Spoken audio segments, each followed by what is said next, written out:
The Man with the Twisted Lip. Isa Whitney, brother of the late Elias Whitney, D.D., principal of the Theological College of St. George's, was much addicted to opium. The habit grew upon him, as I understand, from some foolish freak when he was at college.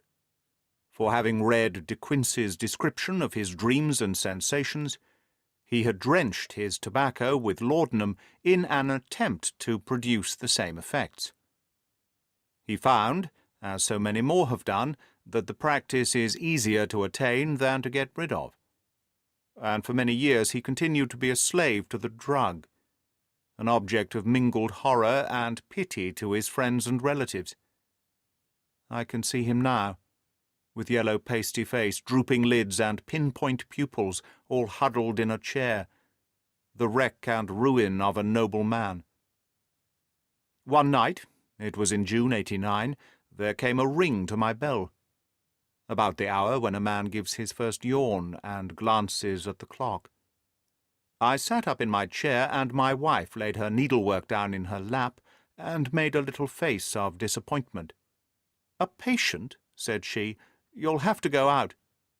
I groaned, for I was newly come back from a weary day. We heard the door open, a few hurried words, and then quick steps upon the linoleum. Our own door flew open, and a lady, clad in some dark-coloured stuff with a black veil, entered the room.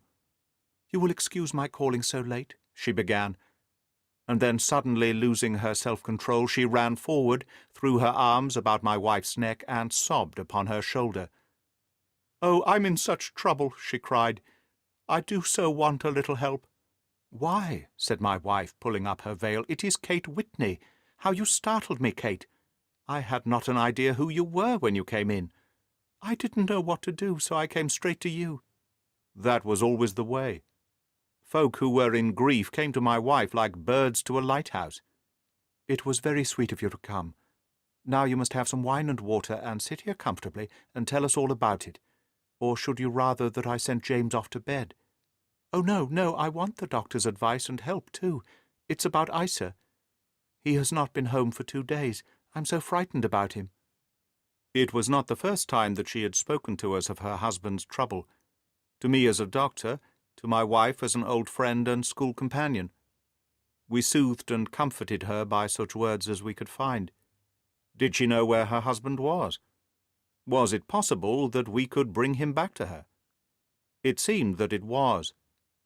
She had the surest information that of late he had, when the fit was on him, made use of an opium den in the furthest east of the city.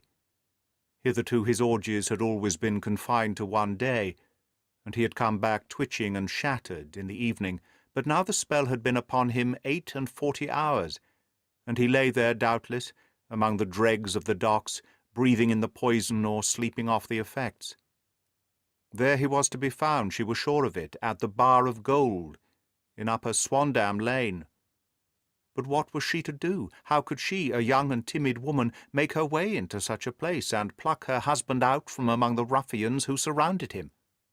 There was the case, and of course there was but one way out of it. Might I not escort her to this place? And then, as a second thought, why should she come at all?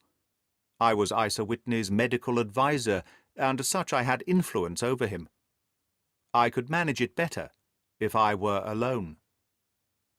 I promised her on my word that I would send him home in a cab within 2 hours, if he were indeed at the address which she had given me, and so in 10 minutes I had left my armchair and cheery sitting-room behind me, and was speeding eastward in a hansom on a strange errand, as it seemed to me at the time, though the future only could show how strange it was to be. But there was no great difficulty in the first stage of my adventure. Upper Swandam Lane is a vile alley, lurking behind the high wharves which line the north side of the river to the east of London Bridge. Between a slop-shop and a gin-shop, approached by a steep flight of steps leading down to a black gap like the mouth of a cave, I found the den of which I was in search.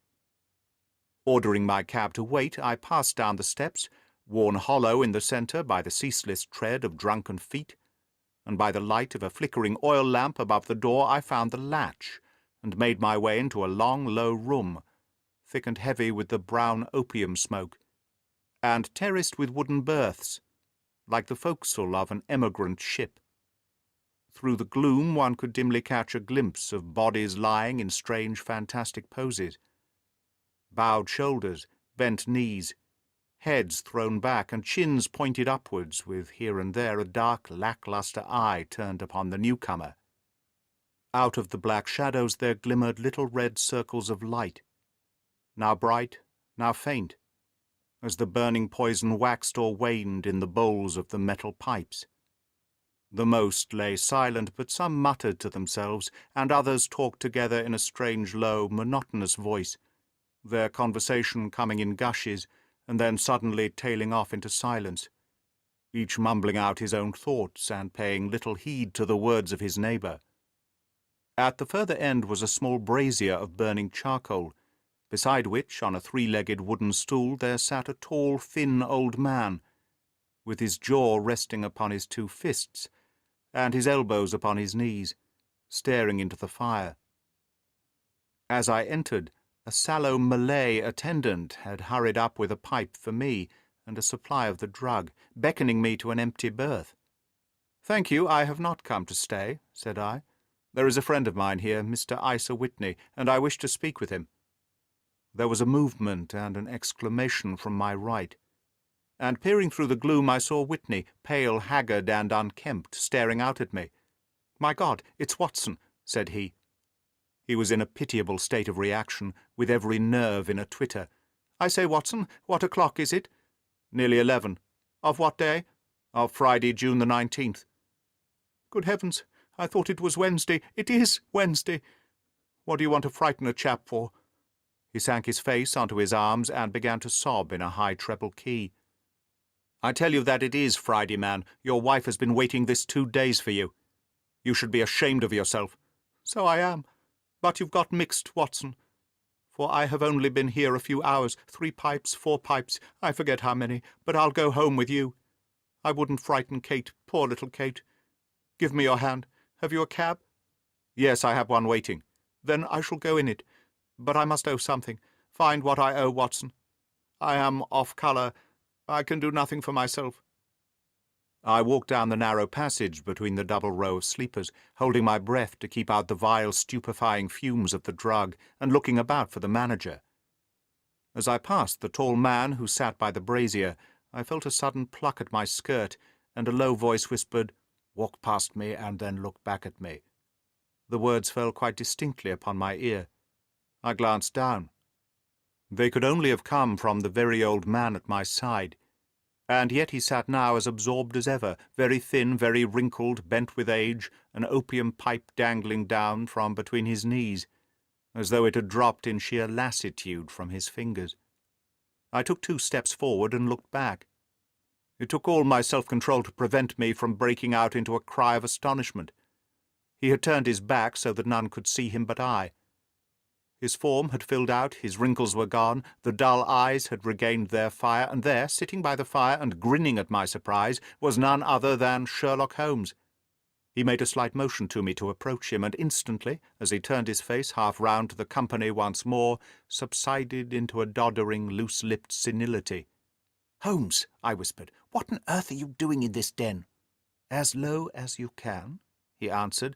"I have excellent ears. If you would have great kindness to get rid of that sottish friend of yours, I should be exceedingly glad to have a little talk with you. I have a cab outside. Then pray send him home in it. You may safely trust him, for he appears to be too limp to get into any mischief. I should recommend you also send a note by the cabman to your wife to say that you have thrown in your lot with me. If you will wait outside, I shall be with you in 5 minutes." It was difficult to refuse any of Sherlock Holmes's requests, for they were always so exceedingly definite, and put forward with such an air of mastery.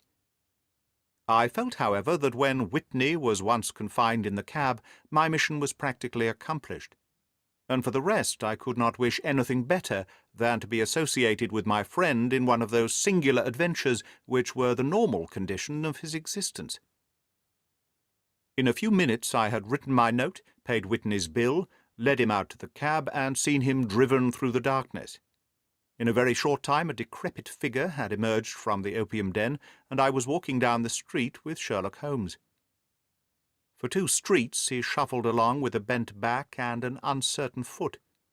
Then, glancing quickly round, he straightened himself and burst into a hearty fit of laughter. "I suppose, Watson," said he, "that you imagine that I have added opium smoking to cocaine injections and all the other little weaknesses on which you have favoured me with your medical views. I was certainly surprised to find you there, but not more so than I to find you. I came to find a friend, and I to find an enemy." "An enemy?" "Yes, one of my natural enemies, or shall I say my natural prey. Briefly, Watson, I am in the midst of a very remarkable inquiry, and I have hoped to find a clue in the incoherent ramblings of these sots, as I have done before now. Had I been recognized in that den, my life would not have been worth an hour's purchase, for I have used it before now for my own purposes, and the rascally Lascar who runs it has sworn vengeance upon me. There is a trap door at the back of that building near the corner of Paul's Wharf, which could tell some strange tales of what has passed through it upon the moonless nights." "What? You do not mean bodies?" "Aye, bodies, Watson. We should be rich men if we had £1,000 for every poor devil who has been done to death in that den. It is the vilest murder trap on the whole riverside, and I fear Neville Sinclair has entered it never to leave it more. But our trap should be here." He put his 2 forefingers between his teeth and whistled shrilly, a signal which was answered by a similar whistle from the distance, followed shortly by the rattle of wheels and the clink of horses' hoofs. "Now, Watson," said Holmes, as a dog-cart dashed up through the gloom, throwing out 2 golden tunnels of yellow light from its side-lanterns, "you'll come with me, won't you?" "If I can be of use." "Oh, a trusty comrade is always of use, and a chronicler still more so. My room at the Cedars is a double-bedded one." "The Cedars?" "Yes, that is Mr. Sinclair's house. I am staying there while I conduct the inquiry." "Where is it, then?" "Near Lee, in Kent. We have a 7-mile drive before us." "But I'm all in the dark." "Of course you are. You'll know all about it presently. Jump up here." "All right, John, we shall not need you. Here's £0.50. Look out for me tomorrow about 11. Give her her head. So long, then." He flicked the horse with his whip, and we dashed away through the endless succession of sombre and deserted streets, which widened gradually until we were flying across a broad balustraded bridge, with the murky river flowing sluggishly beneath us. Beyond lay another broad wilderness of bricks and mortar, its silence broken only by the heavy, regular footfall of the policeman, of the songs and shouts of some belated party of revellers. A dull wrack was drifting slowly across the sky, and a star or 2 twinkled dimly here and there through the rifts of the clouds. Holmes drove in silence, with his head sunk upon his breast, and the air of a man who is lost in thought, while I sat beside him, curious to learn what this new quest might be which seemed to tax his powers so sorely, and yet afraid to break in upon the current of his thoughts. We had driven several miles, and were beginning to get to the fringe of the belt of suburban villas, when he shook himself, shrugged his shoulders, and lit up his pipe with the air of a man who has satisfied himself that he is acting for the best. "You have a grand gift of silence, Watson," said he. "It makes you quite invaluable as a companion. Upon my word, it is a great thing for me to have someone to talk to, for my own thoughts are not over-pleasant. I was wondering what I should say to this dear little woman tonight, when she meets me at the door." "You forget that I know nothing about it." "I shall just have time to tell you the facts of the case before we get to Lee. It seems absurdly simple, and yet somehow I can get nothing to go upon. There's plenty of thread, no doubt, but I can't get the end of it in my hand. Now, I'll state the case clearly and concisely to you, Watson, and maybe you may see a spark where all is dark to me." "Proceed, then." "Some years ago, to be definite, in May 1884, there came to Lee a gentleman, Neville Sinclair by name, who appeared to have plenty of money. He took a large villa, laid out the grounds very nicely, and lived generally in good style. By degrees he made friends in the neighbourhood, and in 1887 he married the daughter of a local brewer, by whom he has now had 2 children. He had no occupation, but was interested in several companies, and went into town as a rule in the morning, returning by the 5:14 from Cannon Street every night. Mr. Sinclair is now 37 years of age, is a man of temperate habits, a good husband, a very affectionate father, and a man who is popular with all who know him. I may add that his whole debts at the present moment, as far as we have been able to ascertain, amount to £88 10s, while he has £220 standing to his credit in the Capital and Counties Bank. There is no reason, therefore, to think that money troubles have been weighing upon his mind. Last Monday Mr. Neville Sinclair went into town rather earlier than usual, remarking before he started that he had 2 important commissions to perform, and that he would bring his little boy home a box of bricks. Now, by the merest chance, his wife received a telegram upon this same Monday, very shortly after his departure, to the effect that a small parcel of considerable value, which she had been expecting, was waiting for her at the offices of the Aberdeen Shipping Company. Now, if you are well up in your London, you will note that the office of the company is in Fresno Street, which branches out of Upper Swandam Lane, where you found me tonight. Mrs. Sinclair had her lunch, started for the city, did some shopping, proceeded to the company's office, got her packet, and found herself exactly at 4:35 walking through Swandam Lane on the way back to the station. Have you followed me so far? It is very clear. If you remember, Monday was an exceedingly hot day, and Mrs. Sinclair walked slowly, glancing about in the hope of seeing a cab, as she did not like the neighbourhood in which she found herself. While she walked in this way down Swandam Lane, she suddenly heard an ejaculation or cry, and was struck cold to see her husband looking down at her, and, as it seemed to her, beckoning to her from a second-floor window. The window was open, and she distinctly saw his face, which she describes as being terribly agitated. He waved his hands frantically to her, and then vanished from the window so suddenly that it seemed to her that he had been plucked back by some irresistible force from behind. One singular point which struck her quick feminine eye was that although he wore some dark coat, such as he had started to town in, he had on neither collar nor necktie. Convinced that something was amiss with him, she rushed down the steps, for the house was none other than the opium den in which you found me tonight, and running through the front room, she attempted to ascend the stairs which led to the first floor. At the foot of the stairs, however, she met this Lascar scoundrel of whom I have spoken, who thrust her back, and, aided by a Dane, who acts as assistant there, pushed her out into the street. Filled with the most maddening doubts and fears, she rushed down the lane, and by rare good fortune met in Fresno Street a number of constables with an inspector, all on their way to their beat. The inspector and 2 men accompanied her back, and, in spite of the continued resistance of the proprietor, they made their way to the room in which Mr. Sinclair had last been seen. There was no sign of him there. In fact, in the whole of that floor there was no one to be found, save a crippled wretch of hideous aspect who, it seems, made his home there. Both he and the Lascar stoutly swore that no one else had been in the front room during that afternoon.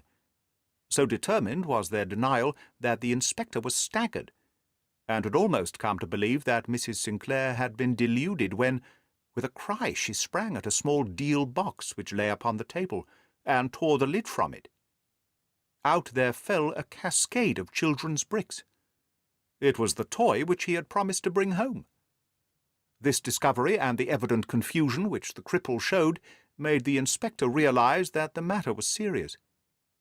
The rooms were carefully examined, and results all pointed to an abominable crime. The front room was plainly furnished as a sitting-room, and led into a small bedroom, which looked out upon the back of one of the wharves. Between the wharf and the bedroom window is a narrow strip, which is dry at low tide, but is covered at high tide with at least 4½ feet of water. The bedroom window was a broad one, and open from below.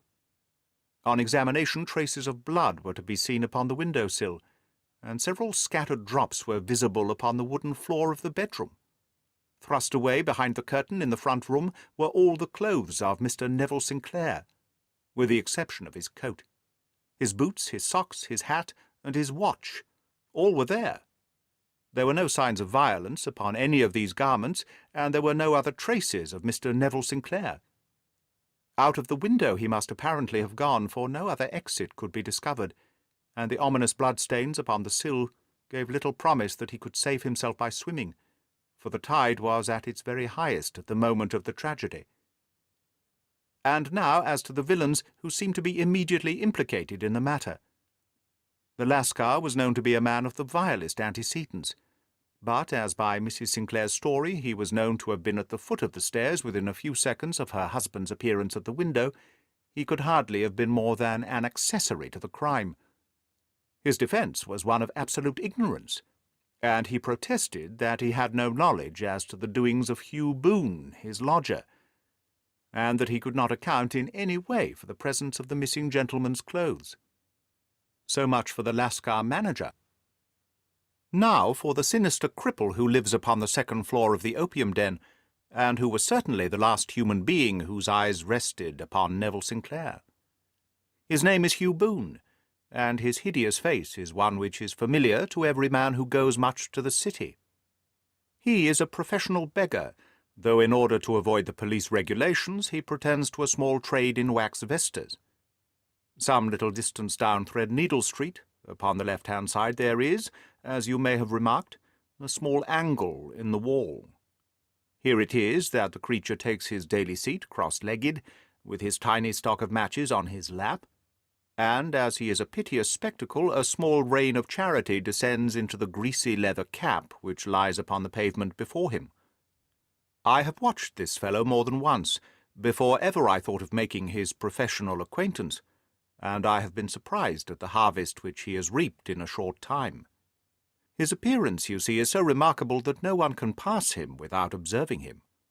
A shock of orange hair, a pale face disfigured by a horrible scar which, by its contraction, has turned up the outer edge of his upper lip, a bulldog chin, and a pair of very penetrating dark eyes, which present a singular contrast to the colour of his hair. All mark him out from amid the common crowd of mendicants, and so too does his wit, for he is ever ready with a reply to any piece of chaff which may be thrown at him by the passers-by. This is the man whom we now learn to have been the lodger at the opium den, and to have been the last man to have seen the gentleman of whom we are in quest. But a cripple, said I. What could he have done, single-handed, against a man in the prime of life? He is a cripple in the sense that he walks with a limp, but in other respects he appears to be a powerful and well-nurtured man. Surely your medical experience would tell you, Watson, that weakness in one limb is often compensated for by exceptional strength in the others. Pray continue your narrative. Mrs. Sinclair had fainted at the sight of the blood upon the window, and she was escorted home in a cab by the police, as her presence could be of no help to them in their investigations. Inspector Barton, who had charge of the case, made a very careful examination of the premises, but without finding anything which threw any light upon the matter. One mistake had been made in not arresting Boone instantly, as he was allowed some few minutes during which he might have communicated with his friend the Lascar. But this fault was soon remedied, and he was seized and searched, without anything being found which could incriminate him.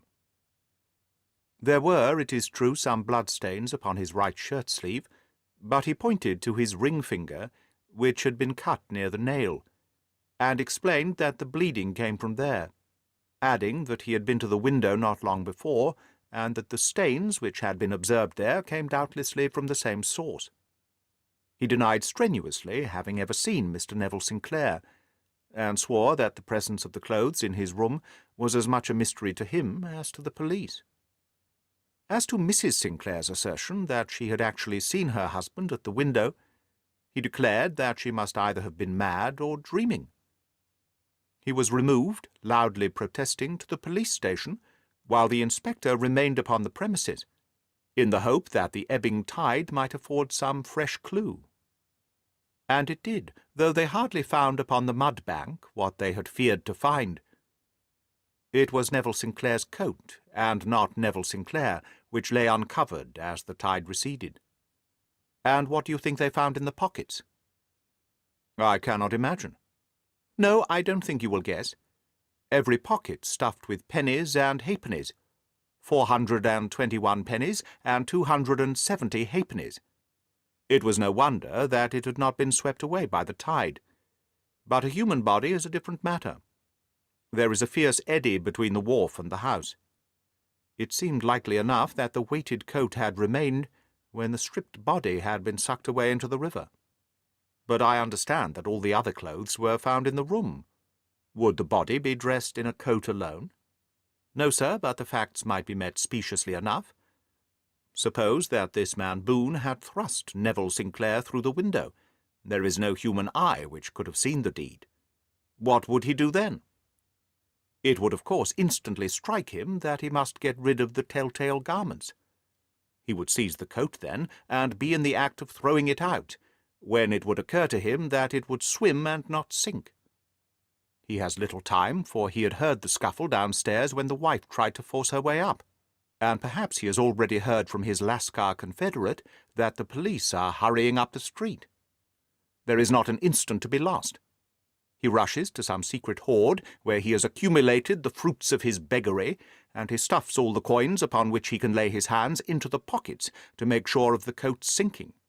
He throws it out, and would have done the same with the other garments had not he heard the rush of steps below, and only just had time to close the window when the police appeared.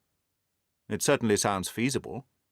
Well, we will take it as a working hypothesis for want of a better. Boone, as I have told you, was arrested and taken to the station. But it could not be shown that there had ever before been anything against him. He had for years been known as a professional beggar, but his life appeared to have been a very quiet and innocent one. There the matter stands at present. And the questions which have to be solved, what Neville Sinclair was doing in the opium den, what happened to him when there, where is he now, and what Hugh Boone had to do with his disappearance, are all as far from a solution as ever. I confess that I cannot recall any case within my experience which looked at the first glance so simple, and yet which presented such difficulties. Whilst Sherlock Holmes had been detailing this singular series of events, we had been whirling through the outskirts of the great town until the last straggling houses had been left behind, and we rattled along with a country hedge upon either side of us. Just as he finished, however, we drove through 2 scattered villages where a few lights still glimmered in the windows. "We are on the outskirts of Lee," said my companion. "We have touched on 3 English counties in our short drive, starting in Middlesex, passing over an angle of Surrey, and ending in Kent.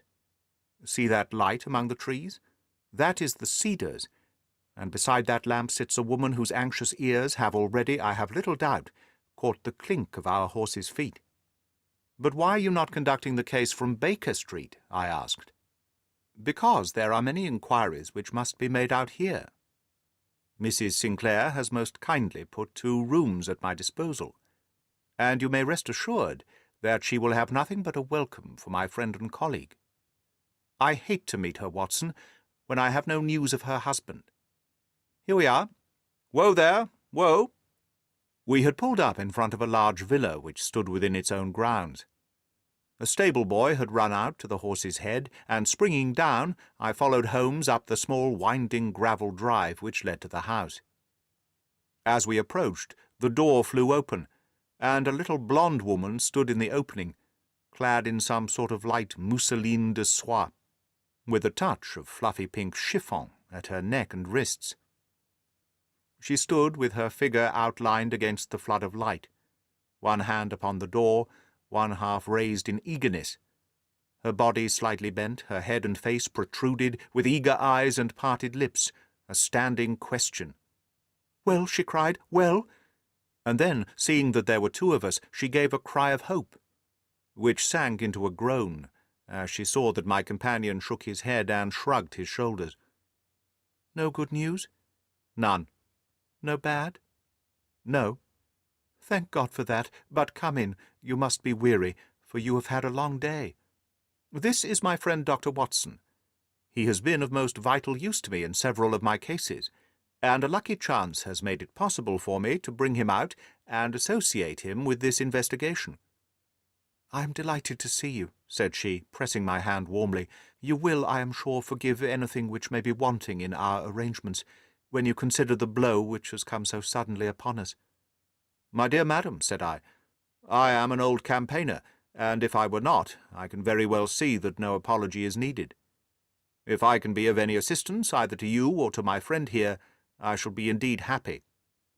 "Now, Mr. Sherlock Holmes," said the lady as we entered a well-lit dining-room, upon the table of which a cold supper had been laid out, "I should very much like to ask you one or two plain questions, to which I beg that you will give a plain answer." "Certainly, madam.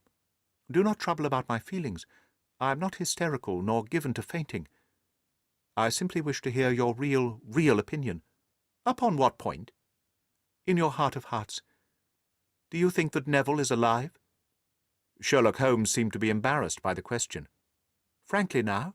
she repeated, standing upon the rug and looking keenly down at him, as he leaned back in a basket-chair. "Frankly, then, madam, I do not." "You think that he is dead?" "I do." "Murdered?" "I don't say that." "Perhaps." "And on what day did he meet his death?"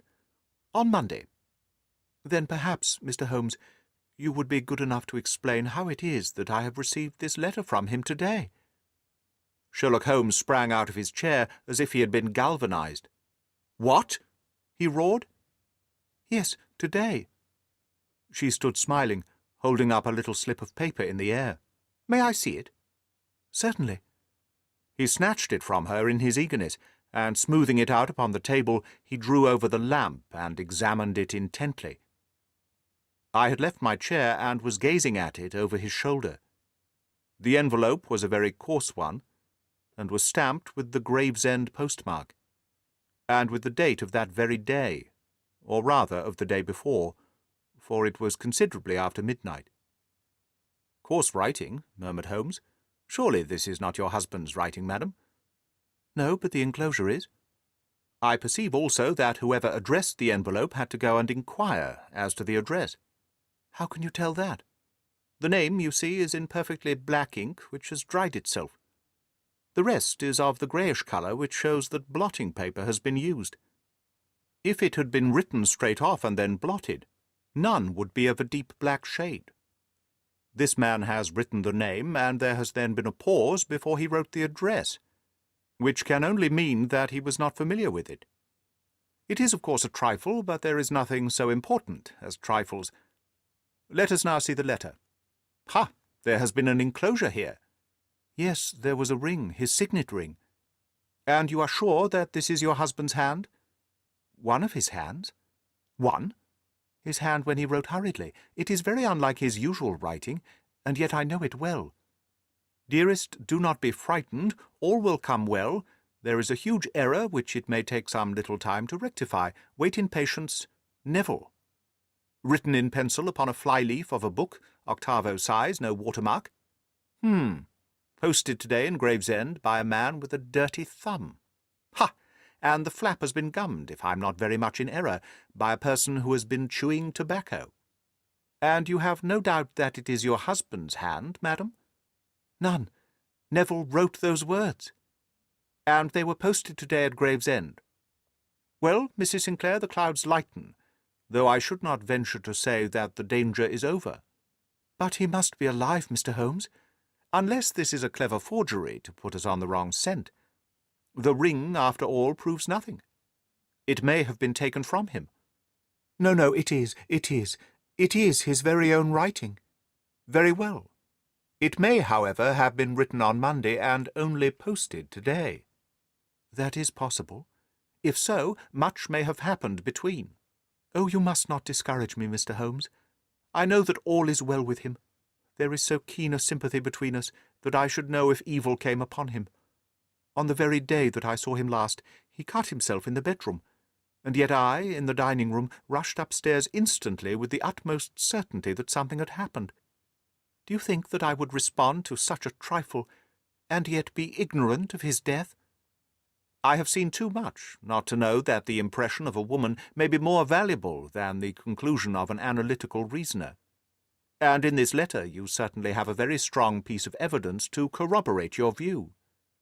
But if your husband is alive and able to write letters, why should he remain away from you? I cannot imagine. It is unthinkable. And on Monday he made no remarks before leaving you? No. And you were surprised to see him in Swandam Lane? Very much so. Was the window open? Yes. Then he might have called to you. He might. He only, as I understand, gave an inarticulate cry. Yes. A call for help, you thought? Yes, he waved his hands. But it might have been a cry of surprise. Astonishment at the unexpected sight of you might cause him to throw up his hands. It is possible. And you thought he was pulled back? He disappeared so suddenly. He might have leapt back. You did not see anyone else in the room? No, but this horrible man confessed to having been there, and the Lascar was at the foot of the stairs. Quite so. Your husband, as far as you could see, had his ordinary clothes on, but without his collar or tie. I distinctly saw his bare throat. Had he ever spoken of Swandam Lane? Never. Had he ever shown any signs of having taken opium? Never. Thank you, Mrs. Sinclair. Those are the principal points about which I wish to be absolutely clear. We shall now have a little supper and then retire, for we may have a very busy day tomorrow. A large and comfortable double-bedded room had been placed at our disposal, and I was quickly between the sheets, for I was weary after my night of adventure. Sherlock Holmes was a man, however, who, when he had an unsolved problem upon his mind, would go for days and even for a week without rest, turning it over, rearranging his facts, looking at it from every point of view, until he had either fathomed it or convinced himself that his data were insufficient. It was soon evident to me that he was now preparing for an all-night sitting. He took off his coat and waistcoat, put on a large blue dressing-gown, and then wandered about the room, collecting pillows from his bed, and cushions from the sofa and armchairs. With these he constructed a sort of Eastern divan, upon which he perched himself cross-legged, with an ounce of shag tobacco and a box of matches laid out in front of him. In the dim light of the lamp I saw him sitting there, an old briar pipe between his lips, his eyes fixed vacantly upon the corner of the ceiling, the blue smoke curling up from him, silent, motionless, with the light shining upon his strong-set aquiline features. So he sat as I dropped off to sleep, and so he sat when a sudden ejaculation caused me to wake up, and I found the summer sun shining into the apartment. The pipe was still between his lips, the smoke still curled upwards, and the room was full of a dense tobacco haze. But nothing remained of the heap of shag which I had seen upon the previous night. "Awake, Watson?" he asked. "Yes." "Game for a morning drive?" "Certainly." "Then dress. No one is stirring yet, but I know where the stable-boy sleeps, and we shall soon have the trap out." He chuckled to himself as he spoke, his eyes twinkled, and he seemed a different man to the sombre thinker of the previous night.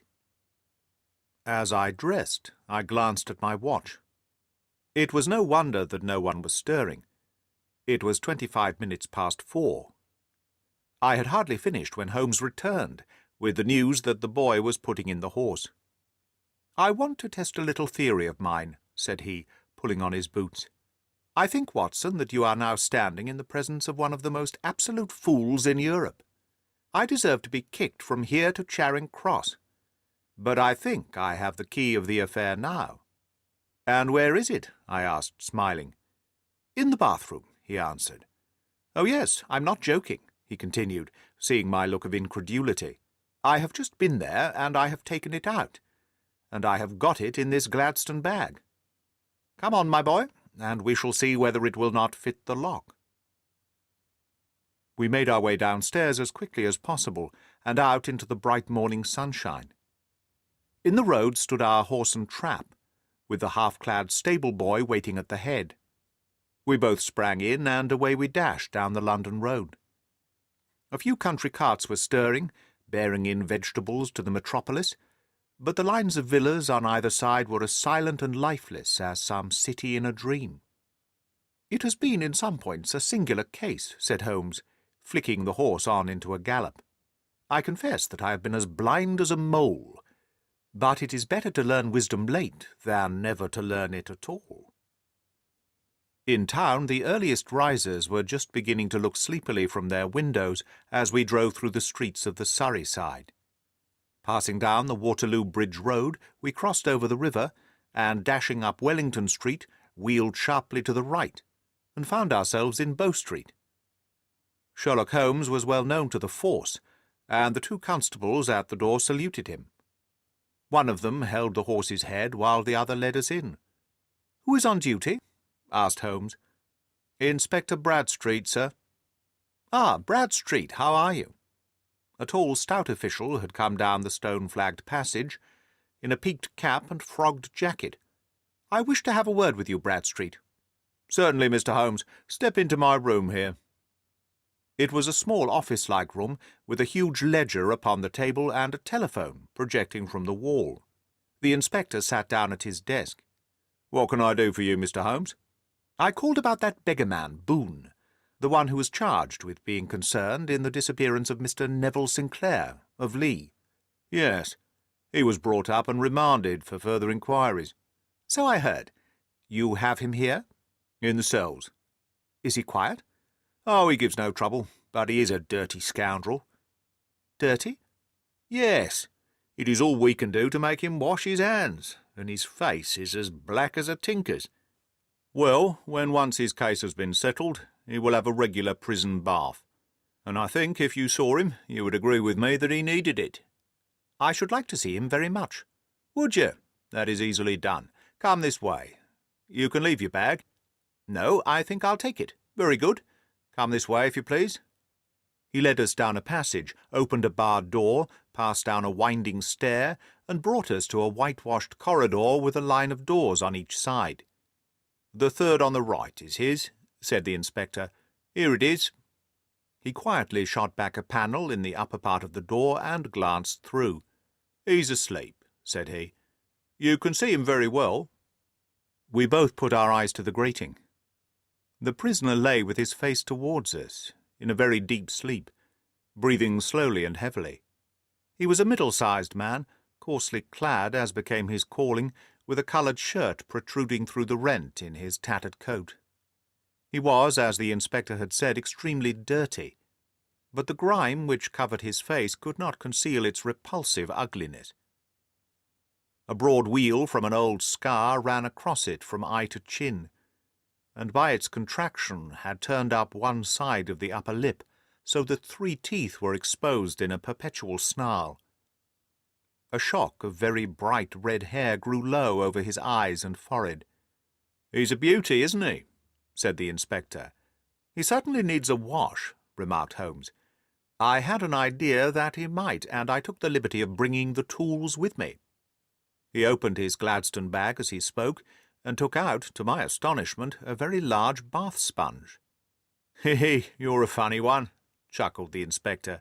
"Now, if you will have the great goodness to open that door very quietly, we will soon make him cut a much more respectable figure." "Well, I don't know why not," said the inspector. "He doesn't look a credit to the Bow Street cells, does he?" He slipped his key into the lock, and we all very quietly entered the cell. The sleeper half turned, and then settled down once more into a deep slumber. Holmes stooped to the water jug, moistened his sponge, and then rubbed it twice vigorously across and down the prisoner's face. "Let me introduce you," he shouted, "to Mr. Neville Sinclair of Lee, in the county of Kent." Never in my life have I seen such a sight. The man's face peeled off under the sponge like the bark from a tree. Gone was the coarse brown tint. Gone, too, the horrid scar which had seamed it across, and the twisted lip which had given the repulsive sneer to the face. A twitch brought away the tangled red hair, and there, sitting up in his bed, was a pale, sad-faced, refined-looking man, black-haired and smooth-skinned, rubbing his eyes and staring about him with sleepy bewilderment. Then, suddenly realizing the exposure, he broke into a scream and threw himself down with his face to the pillow. "Great heaven!" cried the inspector. "It is indeed the missing man. I know him from the photograph." The prisoner turned, with the reckless air of a man who abandons himself to his destiny. "Be it so," said he. "And pray, what am I charged with?" "With making away with Mr. Neville's—" "Oh, come, you can't be charged with that, unless they make a case of attempted suicide of it," said the inspector with a grin. "Well, I've been 27 years in the force, but this really takes the cake. If I am Mr. Neville Sinclair, then it is obvious that no crime has been committed, and that therefore I am illegally detained." "No crime, but a very great error has been committed," said Holmes. "You would have done better to have trusted your wife." "It was not the wife, it was the children," groaned the prisoner. "God help me, I would not have them ashamed of their father. My God, what an exposure! What can I do?" Sherlock Holmes sat down beside him on the couch and patted him kindly on the shoulder. "If you leave it to a court of law to clear the matter up," said he, "of course you can hardly avoid publicity. On the other hand, if you convince the police authorities that there is no possible case against you, I do not know that there is any reason that the details should find their way into the papers. Inspector Bradstreet would, I am sure, make notes upon anything which you might tell us, and submit it to the proper authorities. The case would then never go into court at all." "God bless you!" cried the prisoner passionately. "I would have endured imprisonment, aye, even execution, rather than have left my miserable secret as a family blot to my children." You are the first to have ever heard my story. My father was a schoolmaster in Chesterfield, where I received an excellent education. I travelled in my youth, took to the stage, and finally became a reporter on an evening paper in London. One day my editor wished to have a series of articles upon begging in the metropolis, and I volunteered to supply them. There was the point from which all my adventures started.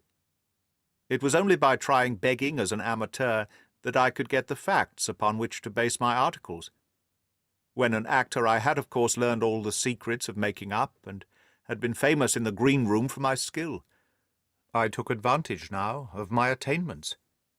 I painted my face, and to make myself as pitiable as possible, I made a good scar and fixed one side of my lip in a twist, with the aid of a small slip of flesh-coloured plaster.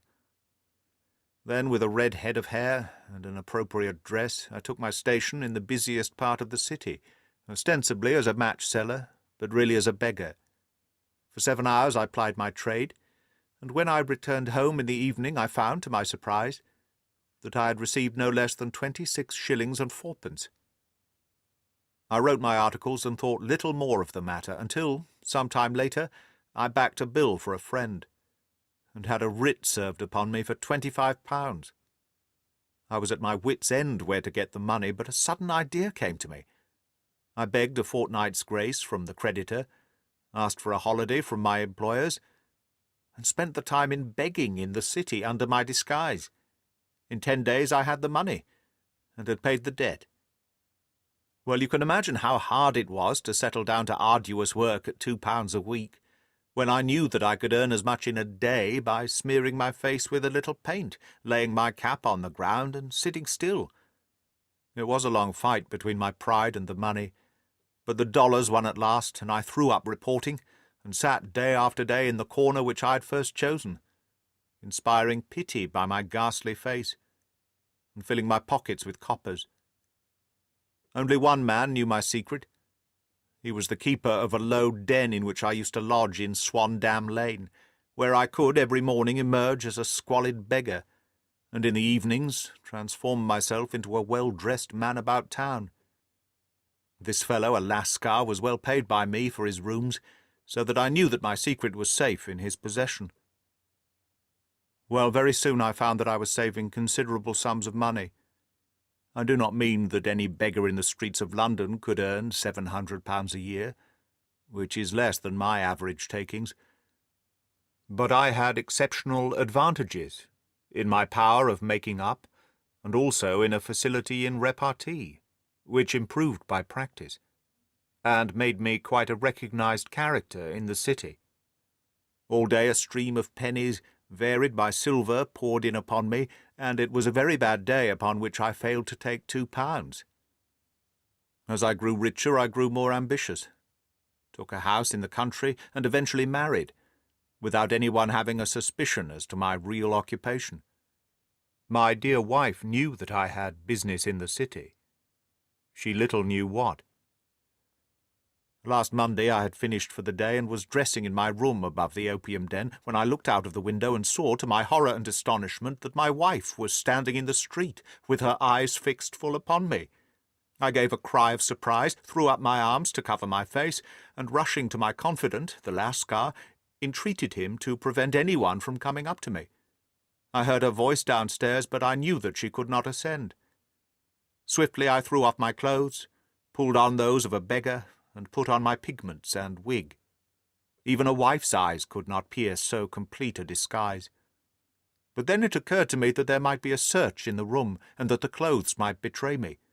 I threw open the window, reopening by my violence a small cut which I had inflicted upon myself in the bedroom that morning.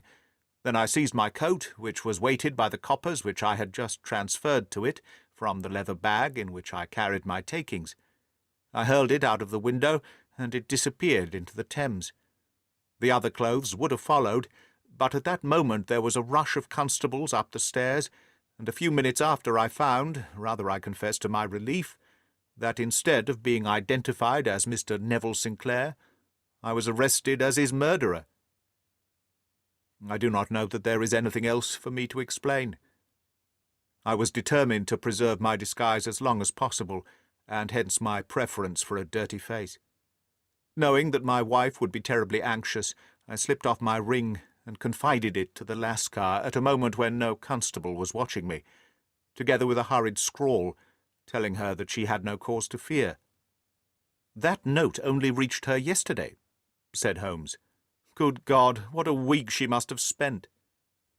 "The police have watched this Lascar," said Inspector Bradstreet, "and I can quite understand that he might find it difficult to post a letter unobserved. Probably he handed it to some sailor customer of his, who forgot all about it for some days." "That was it," said Holmes, nodding approvingly. "I have no doubt of it. But have you never been prosecuted for begging?" "Many times. But what was a fine to me?" "It must stop here, however," said Bradstreet. "If the police are to hush this thing up, there must be no more of Hugh Boone." "I have sworn it, by the most solemn oaths which a man can take." "In that case, I think that it is probable that no further steps may be taken. But if you are found again, then all must come out. I am sure, Mr. Holmes, that we are very much indebted to you for having cleared the matter up. I wish I knew how you reach your results."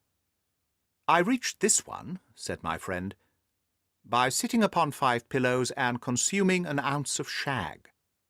I think, Watson, that if we drive to Baker Street we shall just be in time for breakfast."